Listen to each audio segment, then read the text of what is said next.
हाय नमस्कार, तुमचं सगळ्यांचं आपल्या आणखीन एका नवीन व्हिडिओमध्ये अगदी मनापासून स्वागत करते। सर्वांना श्री स्वामी समर्थ। तुमच्या सगळ्यांचा आजचा दिवस खूप छान, मस्त, आनंदाचा आणि आरोग्याचा जावो अशी स्वामींच्या चरणी प्रार्थना करते आणि आजच्या व्हिडिओला सुरुवात करते। कशा आहात तुम्ही सगळ्याजणी? खूप छान, मस्त आणि मजेतच असणार। कालच्या व्हिडिओला केलेल्या कमेंटसाठी, लाईकसाठी तुमचे खरंच खूप मनापासून आभार मानते।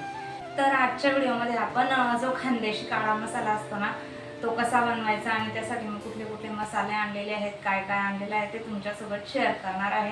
म्हटलं डेली रुटीनमध्ये न दाखवता असं स्पेशल फूड असं सुरुवातीला व्यवस्थित अशी सुरुवात करून तुमच्यासोबत शेअर करूयात। कारण हा मसाला आपण खिचडी भातमध्ये वापरू शकतो, मसाले भातामध्ये वापरू शकतो, मसाल्याच्या भाज्या वगैरे ज्या काही असतात ना, आपण दुसरे बाहेरून मसाले वगैरे आणतो त्याऐवजी हा मसाला आपण सगळ्या याच्यामध्ये वापरू शकतो। तर चला आता कशा पद्धतीने बनवायचा तर तुमच्यासोबत शेअर करते। आणि हा जो व्हिडिओ आहे ना, हा थोडा आधीच यायला पाहिजे होता तसं तर, पण खडे मसाले इथं जवळपास भेटलेच नाही मला। मागे डीमार्टला पण गेलेली तेव्हा मिळाले नव्हते, बाकी होते, अर्धे नव्हते, त्यामुळे राहून गेला। आता म्हटलं चला आता आणलेलं आहे मी, पॅकिंग दाखवते तुम्हाला, एक मिनिट। तर असं पूर्ण मिक्सच आहे, हे दाखवते तुम्हाला फोडून वगैरे हे पूर्ण वेगवेगळं करून। तर याच्यात पूर्ण प्रकारचे मसाले आहेत, कुठल्याच मसाला याच्यात सुटलेला नाही आहे। पूर्ण पॅकिंगचं सोबतच मी आणलेलं आहे, म्हणजे एक राहून गेलं किंवा दुसरा असं काहीच नाही, सगळा मिक्स आहे हा मसाला। चला मग आपण लवकर सुरुवात करूया। तर मी 2 दिवस आधीच ह्या मसाल्याचं पाकिट आणून ठेवलेलं होतं, पण पौर्णिमेच्या दिवशी काही केलं गेलं नाही। म्हटलं जाऊ द्या, आज उपवासही आहे आणि दुसऱ्या तिसऱ्या दिवशी आपण करून घेऊयात। तर मी हा पूर्ण पॅकिंग जे पाकिट आहे ना, ते 270ला असं काहीतरी भेटलेलं आहे। पूर्ण खडे मसाले आहेत त्याच्यात। आणि खडे मसाले कसं, आता हा एकदाचा बनवला ना की 1-2 वर्ष आरामात जातो, त्यामुळे काही टेन्शन नाही आहे। त्याच्यात सगळ्या प्रकारचे मसाले आहेत, जसं की दालचिनी वगैरे, खसखस, आपले जावित्री काय म्हणतात, काळं फूल, कमी आहे काळं फूलचं प्रमाण, जास्त नव्हतं, नॉर्मल थोडंसंच होतं, जायफळ वगैरे किंवा वेलची, काळी मिरी, बारीक छोटी मिरी असते ती, असे खूप लवंग वगैरे सगळ्या प्रकारचे जे काही मसाले होते ना, ते याच्यामध्ये होते। फक्त याच्यामध्ये ना तमालपत्र नव्हतं, जिरंसुद्धा टाकायची गरज नाही आहे वरून। पूर्ण पॅकिंगचं आणला म्हणजे आपल्याला दुसरं काही टाकायची गरजच नाही आहे याच्यामध्ये। असं पूर्ण प्रकारचे चक्री फूल वगैरे जेवढे मला आता नावं आठवत आहेत तेवढे मी सांगितले। बाकी मला याच्यातले अर्धेपैकी जे नावं आहेत ना, ते काही माहीतही नव्हते, पण मग पॅकिंगचा मसाला वगैरे आपण एखाद्या दुकानामध्ये गेलो तर आरामात आपल्याला भेटून जातो। तर तो आणलेला होता आणि त्याच्यात फक्त तमालपत्र नव्हतं, तर मी माझ्या घरात होतं आधीचंच, ते त्याच्यात मिक्स करून घेतलं। आणि थोडे म्हटलं त्याचे बारीक तुकडे तुकडे करून घेऊयात, कारण भाजताना व्यवस्थित छान भाजलं जाईल म्हणून। थोडं मोठे मोठे पानं वगैरे होते आणि जे काही दालचिनी पण आहे ना, ती मोठी होती जरा, त्यामुळे तेही कट करून घेतलेली होती। तसं मला सेपरेटच पाकिटं आणून घ्यायचे होते, एवढा मोठा पुडा आणण्यापेक्षा, पण भेटलेच नाही मला इथं जवळपासच्या दुकानांमध्ये। आणि धने आणलेले आहेत, 1 किलो धने, मग वर्षभर जातात। तसं मी हा मसाला गावाहूनच आणत असते, माझी आई मला देते काळा मसाला करून। पण ह्यावेळेस काय झालं, राहायला टाईमच भेटला नाही, लग्नांच्या घाई गडबडीमध्ये गेलो आणि 2 दिवसात तेवढी लगेच रिटर्न आली, त्यामुळे काही आणलं गेलं नाही। नाही तर मी आईकडूनच हा काळा मसाला घेऊन येत असते, किंवा आमच्या आई म्हणजे माझ्या सासूबाई पण मला देतात। असं दोघं साईडने जिथून मिळालं तिथून मी घेऊन येत असते। पण ह्यावेळेस कुठूनच काही आणलं गेलं नाही। ह्यावेळेस सगळी घाई गडबडीने लग्नामध्येच तितके दिवस राहायलाही गावाकडे काही वेळ भेटला नाही, त्यामुळे आता म्हटलं चला घरीच बनवून घेऊयात। संपलेला होता पूर्णपणे मसाला, शिल्लकच नव्हता। धना पावडर पण मी अर्ध इकडनं अर्ध तिकडनं, माहेराहून सासरहून असं दोघं साईडने आणलं की मला वर्ष माझं आरामात निघून जातं, तर तेही राहिलेलं होतं। धने मग विकत आणले इथून। धना पावडर कसं भेसळ वगैरे असू शकते बाहेरच्या याच्यामध्ये, त्यामुळे अख्खे धने आणलेलेच बरे असतात, त्यामुळे धने आणलेले होते। आणि मग मसाला व्यवस्थित असा पूर्णपणे भाजून घेतला चांगला। आता ऊन तर नाही आहे, नाहीतर उन्हामध्ये वाळवला ना तरीसुद्धा मस्त छान होऊन जातो, पण आता ऊन नाही आहे सध्या, त्यामुळे भाजून घेतलेला आहे।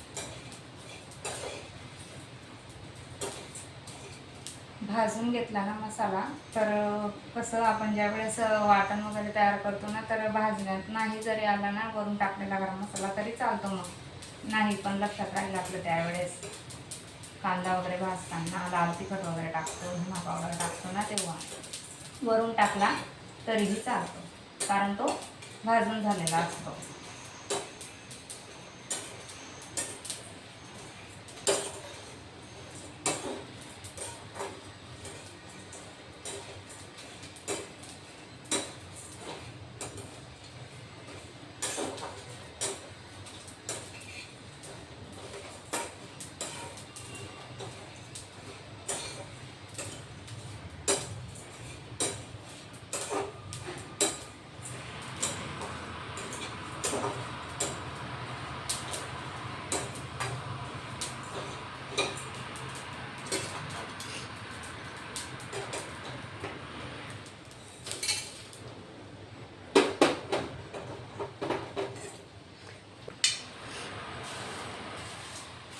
सारण रेडी आहे गाईस. जसा पूर्ण मसाला भाजून झाला त्यानंतर लगेचच मग मी धने भाजायला घेतलेले होते. आधी तो पूर्ण मसाला व्यवस्थित ताटामध्ये पसरवून दिला, म्हणजे थंड होऊन जाईल जोपर्यंत आपले धने भाजले जातील तोपर्यंत. धने छान होते, त्यांना निवडायची वगैरे इतकी काही गरजच नव्हती, बिलकुल क्लीन होते, अगदी मस्त होते. पण म्हटलं एक हात फिरून घेऊयात कसं भाजायच्या आधी धन्यांमध्ये एखाद्या वेळेस मातीचा खडा वगैरे राहिला किंवा काड्या वगैरेही असतात ना, तर व्यवस्थित एकदा बघून घेतलेलंच बरं, कारण वर्षभर जी वस्तू आपल्याला साठवून ठेवायची आहे ती व्यवस्थित अशी प्रॉपर स्वच्छ असली तर मग व्यवस्थित राहतं. त्यामुळे एकदा बघून घेतलं की खराब वगैरे काही घाण वगैरे तर नाही आहे, पण काहीच नव्हतं त्यांच्यामध्ये, अगदी स्वच्छ होते धने. आणि माती वगैरे तर बिलकुल नव्हती. कसं गावाकडे ना काही वेळेला मातीचे खडे वगैरे असतात, त्यामुळे बघून घेतलं मीही एकदा. थोड्याफार काड्या होत्या, फक्त तेवढ्या पाकडून वगैरे घेतल्या ना लगेच निघून गेल्या. लगोलगच मी जशी भाजत होती ना तशी लगोलग एका साईडला पाकडून वगैरे घेत होती आणि व्यवस्थित चेक वगैरे करून घेत होती की काही आहे किंवा नाही आहे त्याच्यामध्ये असं.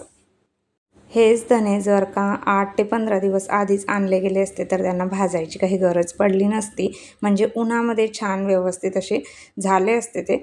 तरीसुद्धा एक हात ना, कारण आपल्या इथं तेवढी जागाच नसते पुरेशी. गावाकडे कसं मोकळी जागा वगैरे असली की मसाले वगैरे वाढवायला किंवा काही आणलेलं असलं की मोकळी जागा असते.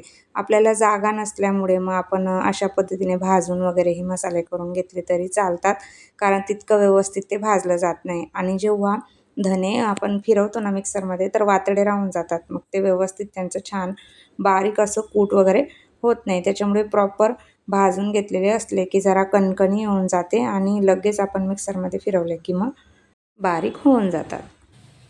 भाजून झालेले आहेत धने पण आणि मसाला पण. दोन याच्यात ठेवलेलं आहे मी, जरा लवकर थंड व्हावं म्हणून.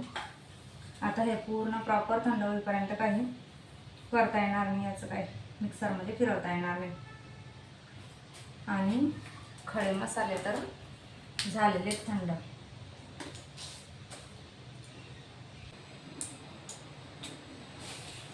भाजल्यामुळे काय होतं,